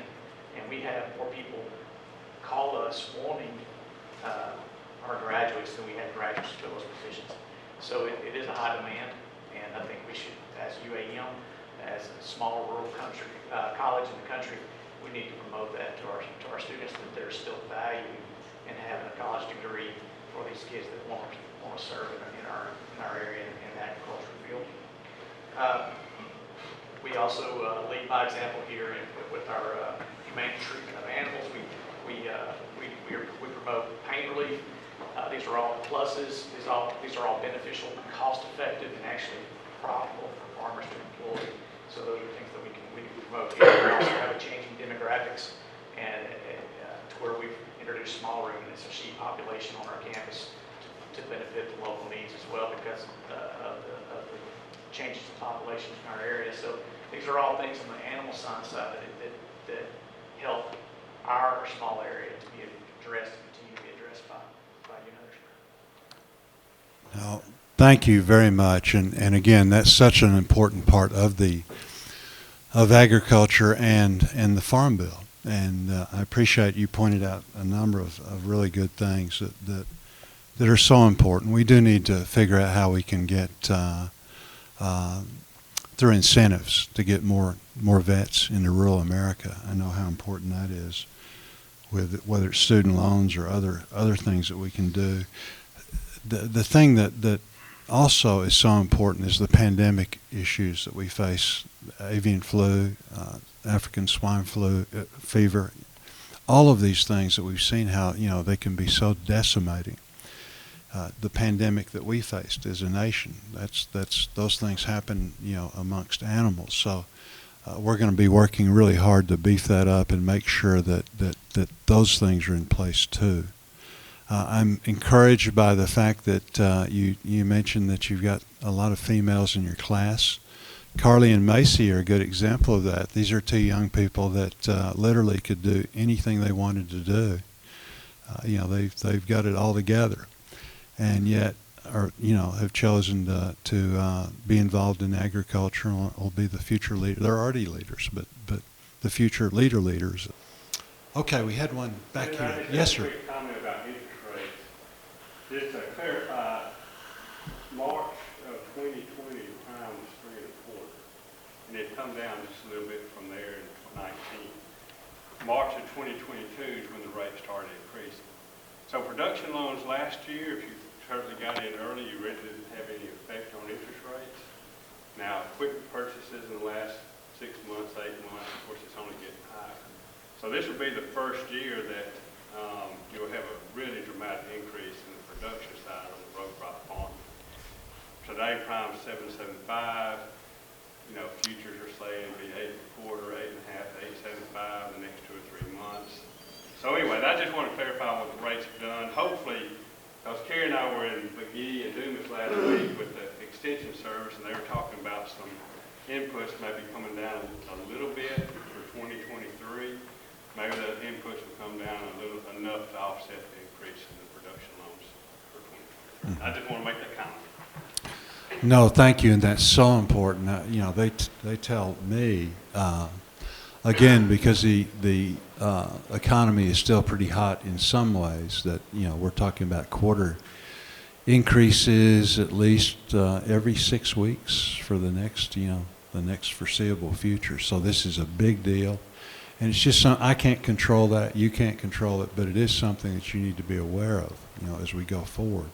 And we need to be aware of it as we write the Farm Bill, that this is happening and that we need to prepare for it. And certainly that affects the safety nets that you need so you can go to the bank and continue to give us the safest, cheapest food supply of any place in the world, which you can be so very proud of. Anybody else? Yes, sir.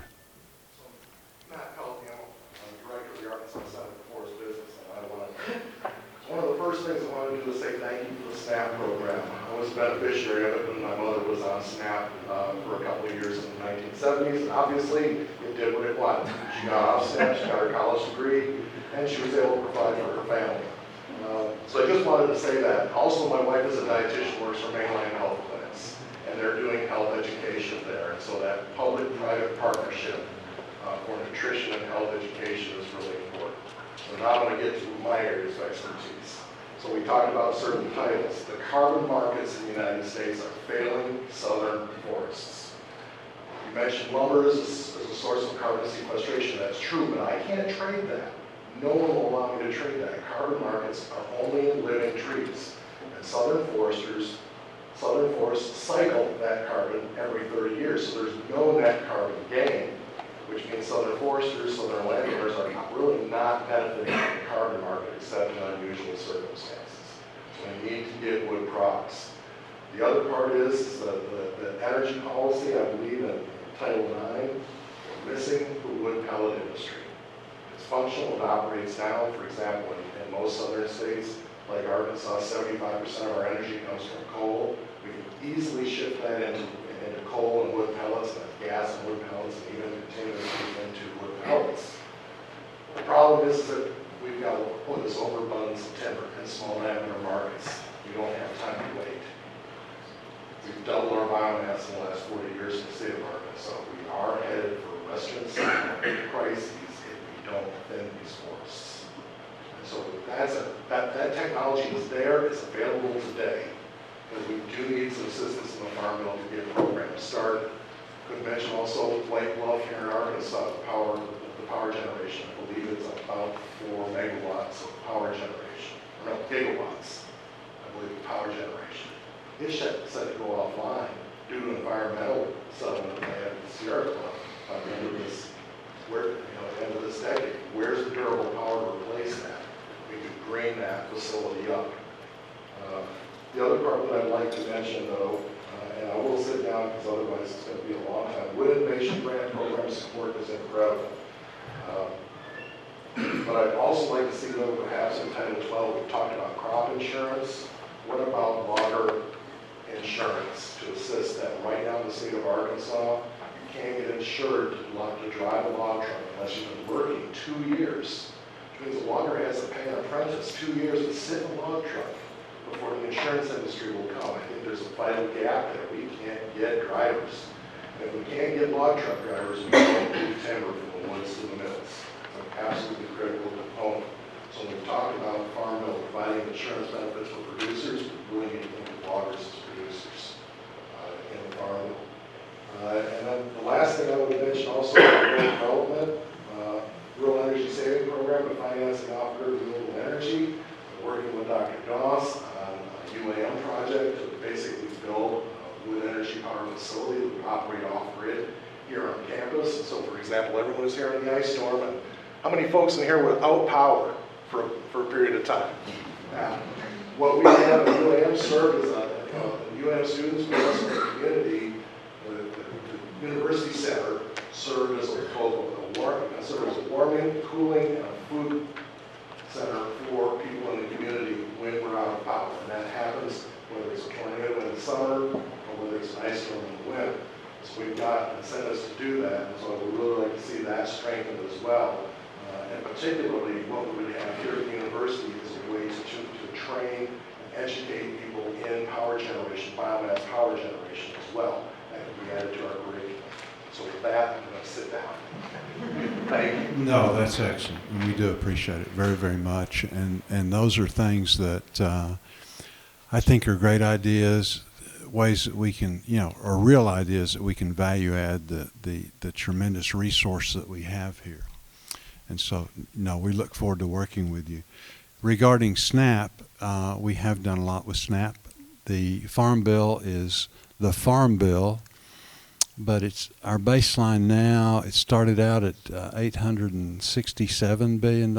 Is that right, John? In that ballpark right now with just inflation increases, whatever, we're at what, $1.4 trillion?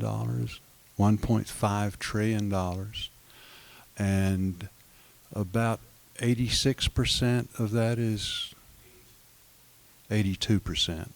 82% is SNAP. So the Farm Bill is called the Farm Bill, but the vast majority of those dollars are in nutrition, and so it is important. It's something that will be continue to be a big part in the Farm Bill, and making sure that it works the way it did for your family, in the sense of helping people, and then providing other programs where you get off of dependency, and then you're just such a tremendous example of that. We're very, very proud of that. Give yourself a pat. Very good. Anybody else got any? Yes, sir.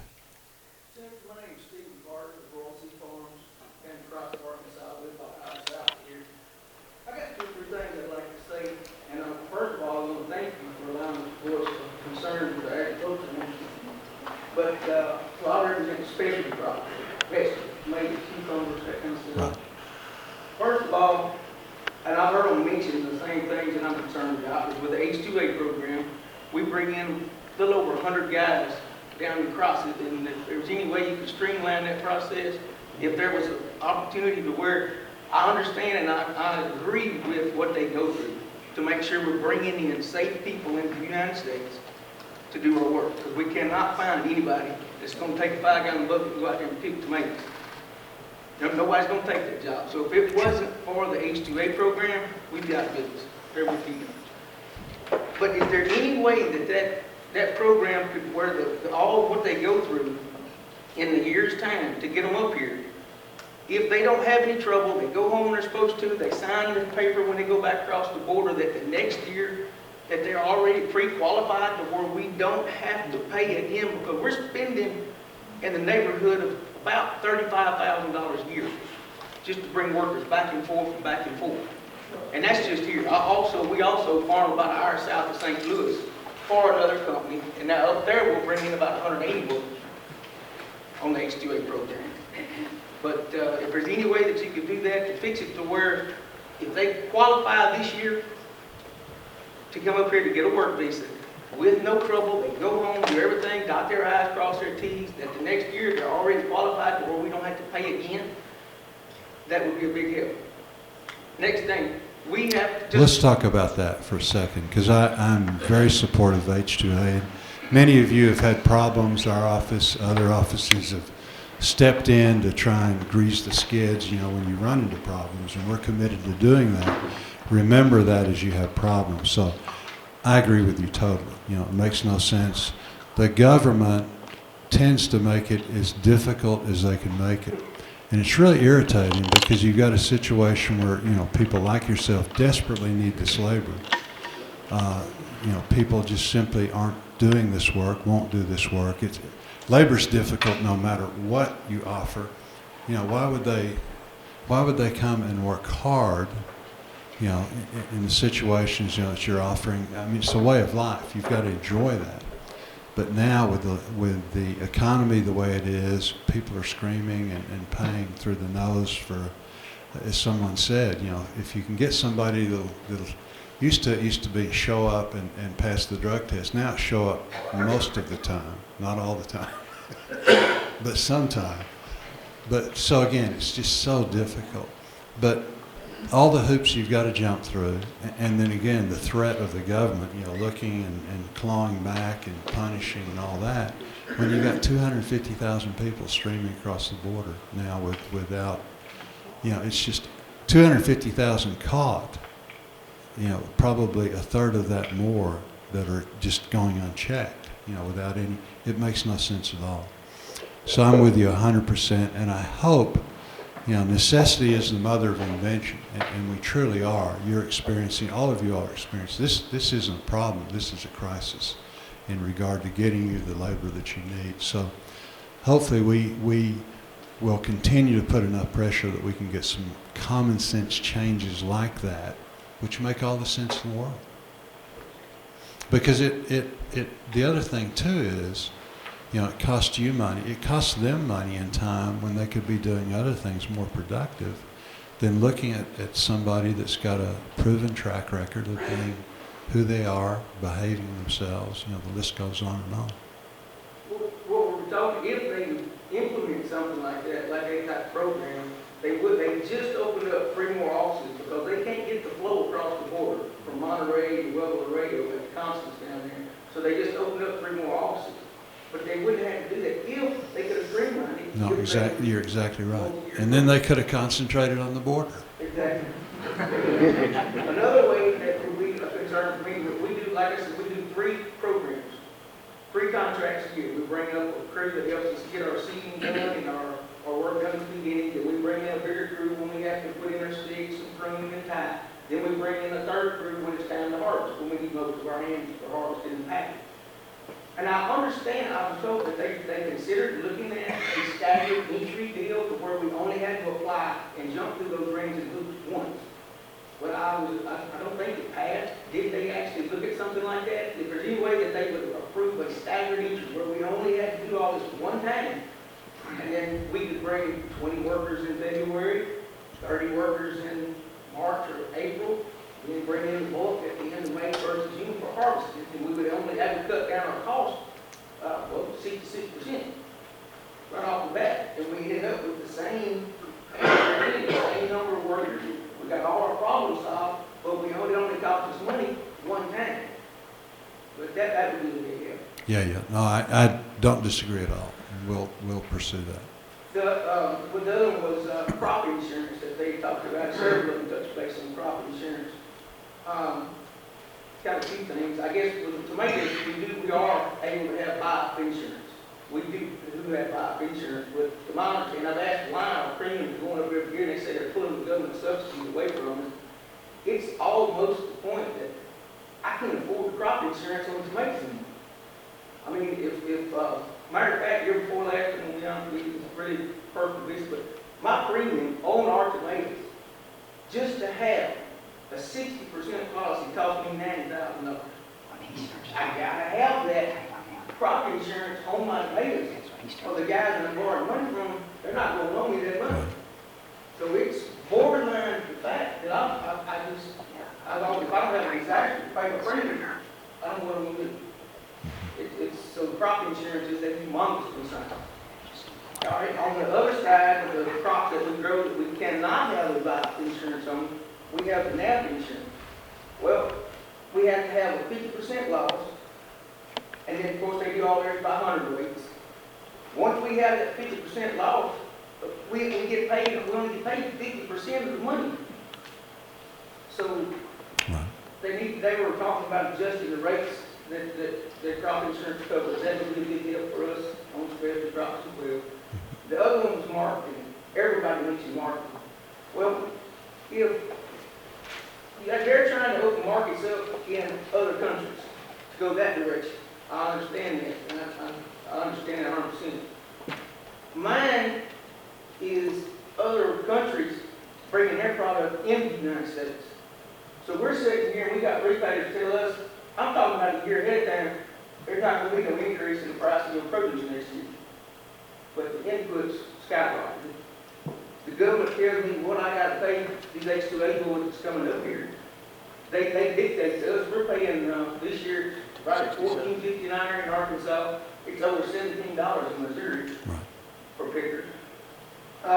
Is there any way we can look at controlling the flow of the produce that's coming in from these other countries? The hothouse tomatoes coming out of Canada, they're killing the tomato industry here in Arkansas. Thank you. No, thank you so much. And again, it's like we said earlier, we work hard to get these agreements, and then again, the other side doesn't play by the rules. So you've got Canada, you've got Mexico doing the same thing, and it's a huge problem. The sad thing is I've drugged the people over to the office that are in charge of the H2A program. And it doesn't seem to matter what administration it is, but they'll look at you and tell you that, that you're taking jobs from Americans, which my comment is, go to the farms, spend some time there, and then come back and, talk to me. So it's just it's a huge problem. It is something that we are working on, but this administration, other administrations have not been very helpful. When they tell you that they're taking jobs away from the Americans, we have to hire the ones that apply that have any kind of qualifications all do this job. No, I understand totally. So very much. Yeah, you mentioned logging truckers. I'm not complaining, but I'm telling you, it's a guy starting out. We farmed a long time. A guy started out, we put him out of business. Even if he had insurance, because most of the time it doesn't pay. And Jeffrey hit some points there. I don't know that it works where we are on certain things. We're 100% irrigated. We've got drainage. We keep our ditches cleaned out. We have our own track hoe. Everything like that. The cost of it and what we can do. Maybe we need a different kind of program for where we farm on crop. Maybe we need a different crop insurance for each state. I don't know. Maybe you do know. I don't know. I know that what I had doesn't work. We don't buy 85% coverage. I don't know that would be feasible because we're not going to have that kind of event every year. But the one time you have it makes you wonder. But again, I thank the university. I am a 74 graduate of this school. I thank the university for having this. Instead of having to drive to Jonesboro, Arkansas, my mama's alma mater, I can come right here to this. And it's a good thing. I'd like to see you down in the Delta. I appreciate you coming. Well, it is a good thing. And when the last Farm Bill was written, it's hard to imagine, but things seemed, so stable then compared to now. So we're seeing this generational change in interest rates, inputs, the supply chain breakdown. On-time delivery is almost too efficient till it's not, and then it's a disaster. We don't have any warehouses anymore. The warehouses are the trucks on the road and the barges, things like that. So in this farm bill, we've got to adjust based on what's going on today, and that's really what this is all about. Is just that. One thing that has happened, we're having these 200-year events, every couple of years. Every year. And 1 year the Mississippi will be at the highest ever, and then you'll have it such that, like we've experienced recently, where it's been so low that you have to manage barge traffic and blast and everything else. So Congress, for the last several years, the last few years, has actually come up with assistance for these things, but there's no guarantee.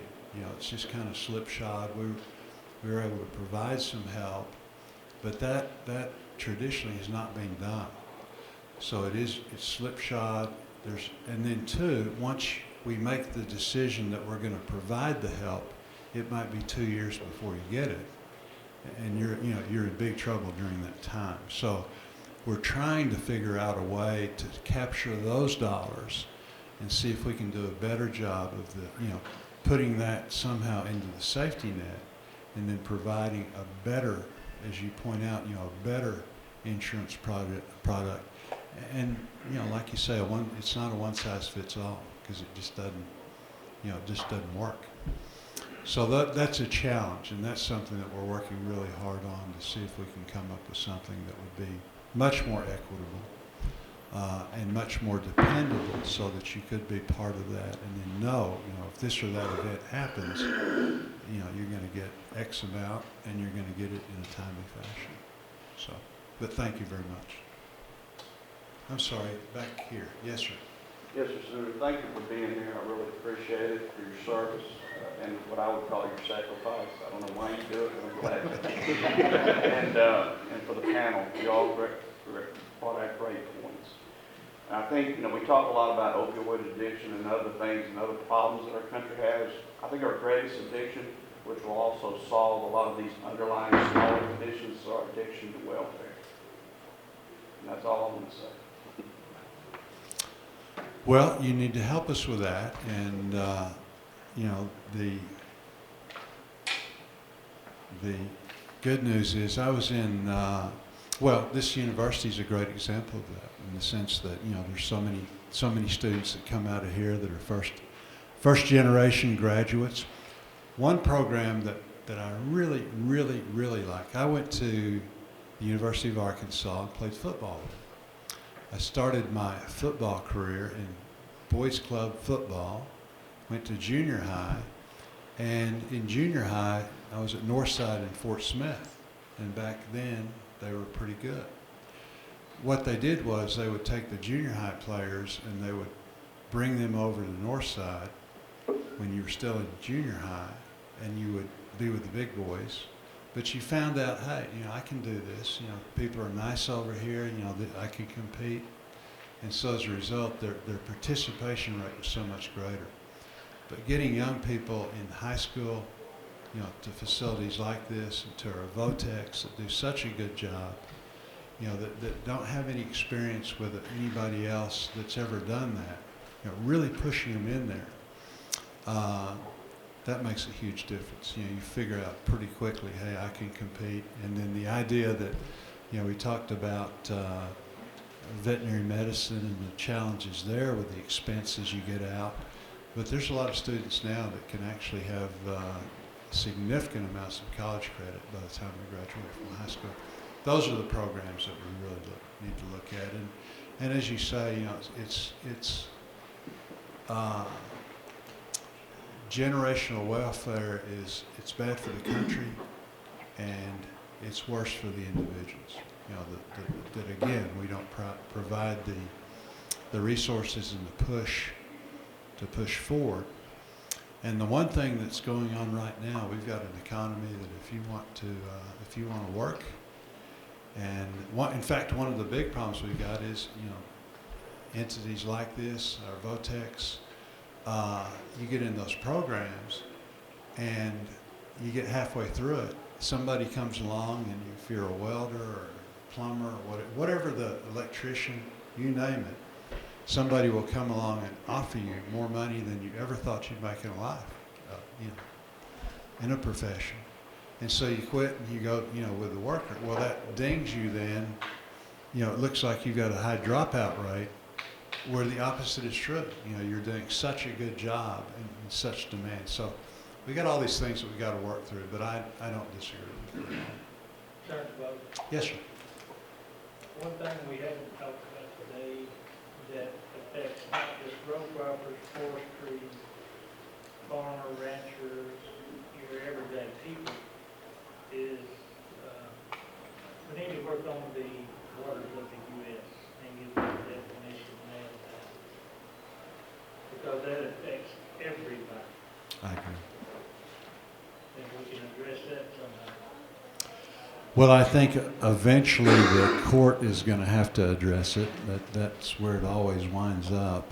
And hopefully as it winds through the current Supreme Court, that Supreme Court does a little bit better of actually looking at the intent of laws and look at the Constitution. I think it's pretty clear that the Constitution says navigable waters, and you can draw a nexus between waters going into those navigable waters. But the waters of the U.S. as they've been framed in the past would include, 97% of Arkansas waters. Which, again, we need to let the states do a good job. Arkansas will do a good job and use some common sense and the science. That's what we need to do with all of these things, common sense and science, and then, work it out. One more question. Yes, sir. Senator Boozman, I'm Joe Friend. I graduated from UAM in '76. Spent my entire career working with private landowners in the forestry sector. I now currently work with the University of Arkansas Pine Bluff, helping minority landowners obtain sustainable forestry on their property. I just want to say I appreciate the EQIP money that's in the Farm Bill to help forestry, and would like to encourage to see if possible more dollars being put into the EQIP program to help private landowners in forestry.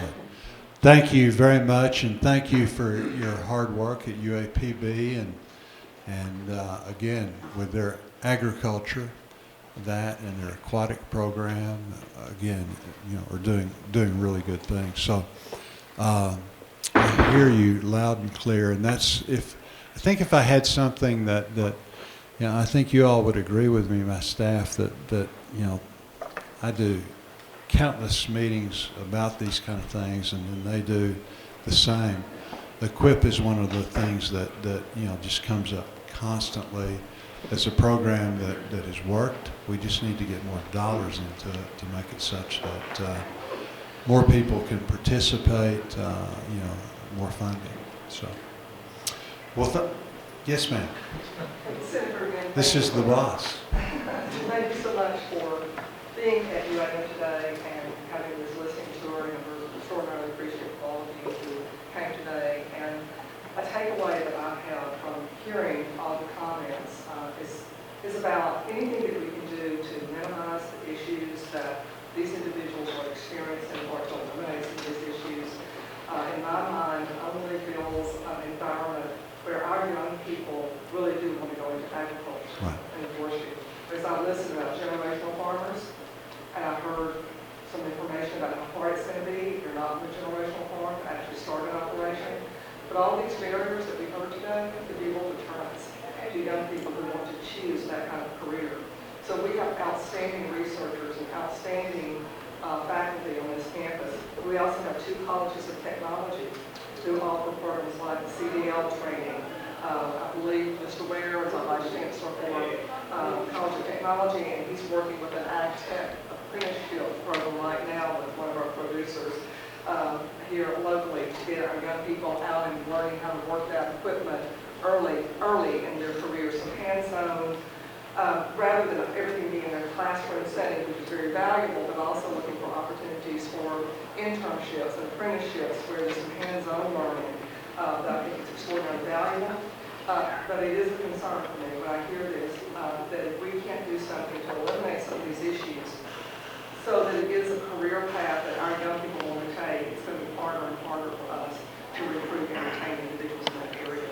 So thank you for everything that you will do to support this group, because it does have an impact when we're looking at trying to build our colleges' technology programs and our agriculture, forestry programs here, and keeping young people interested in those areas.